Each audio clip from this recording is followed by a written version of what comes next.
Through remarkable gardenias, he poked his nose and said, I think I've found what I was looking for. A bow.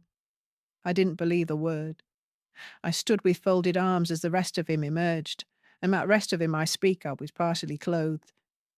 The alternative way of saying it, he was half nude. And no spherical object, old girl. Didn't vanish. No, I followed it back. I should have knocked. I didn't want to disturb you. I watched him, the legs with scratches on, and the torso, such as it was, with tattoo that said Monk from his maybe days. Otherwise as white as like albumen, above and below, and the occasional bruise, bottom and top. I never noticed it before. You'd think I would, she mused. When doing the weeding, for example, on the hunt for slugs. I'm scrupulous with foreign objects. I wage war on crisp bags. Oh, it must have got there recently, you said. The grandkids, I saw my foliage distressed. I'm handy for the primary school. I picked them up. You flexed a bicep.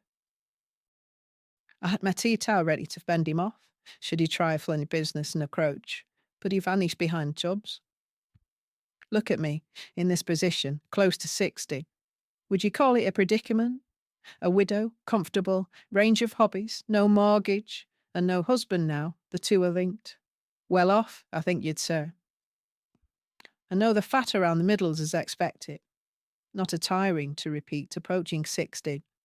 I still have nimble legs, and if Angela Rippon can high kick at her age, and there's no excuse for me not maintaining figure to attract the opposite sex. Though it's fatally obvious, I suppose, with those comes the lunatic fringe.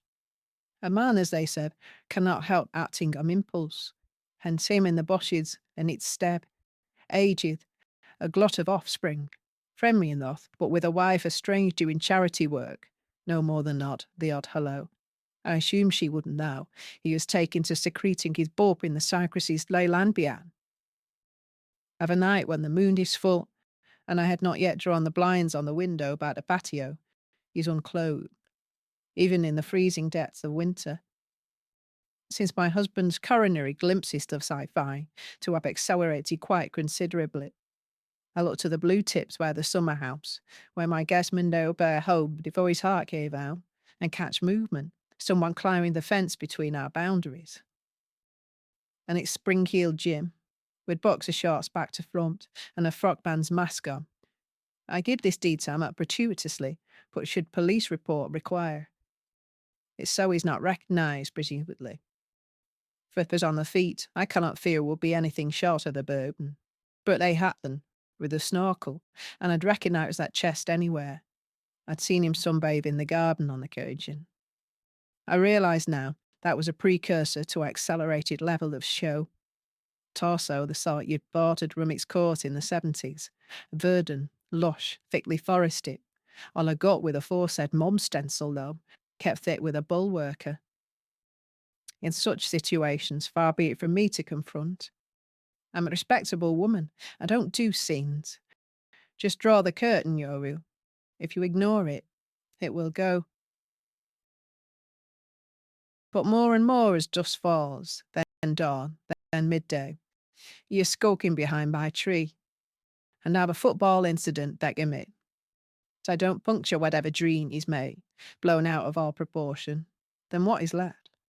Bucket of cold sit, watering can, pitchfork. He scuffled off presently, took his plaything back to non-existent grandkids.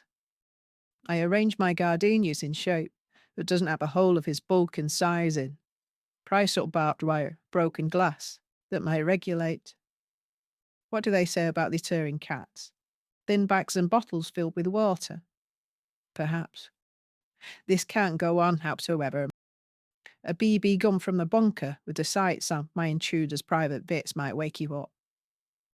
A case of, don't say I didn't warn you, cocksparrow, if you're listening through the open door.